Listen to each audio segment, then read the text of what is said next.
భగవద్గీత 2వ అధ్యాయం 2వ వచనం. శ్రీ భగవానువాచ కుతస్త్వాకశ్మలమిదం విషమే సముపస్థితం అనార్యజుష్టమస్వర్గ్యం అకీర్తికరమర్జున. శ్రీకృష్ణ భగవానులు రథంలో నిస్సత్తువుగా కూలబడిన అర్జున్ని చూసి ఈ విధంగా ధైర్యం చెప్తున్నాడు. ఓ ప్రియమైన అర్జున, ఇలాంటి పరిస్థితిలో నీకు ఎలాంటి ఆలోచన దాపురించిందేంటి? ఇది చాలా క్లిష్టమైన సమయం. జీవితం విలువ తెలిసిన మానవునికి ఇది సరికాదు, మంచిది కాదు.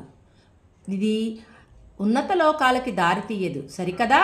నీకు అపకీర్తిని తెచ్చిపెడుతుంది, చెడ్డ పేరుని తెచ్చిపెడుతుంది.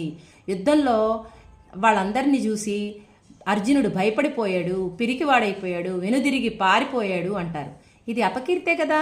అందువల్ల ఇలాంటి పరిస్థితిలో ఇది నీకు మంచిది కాదు, నువ్వు ఇంకోసారి ఆలోచించుకో అని చెప్తున్నాడు.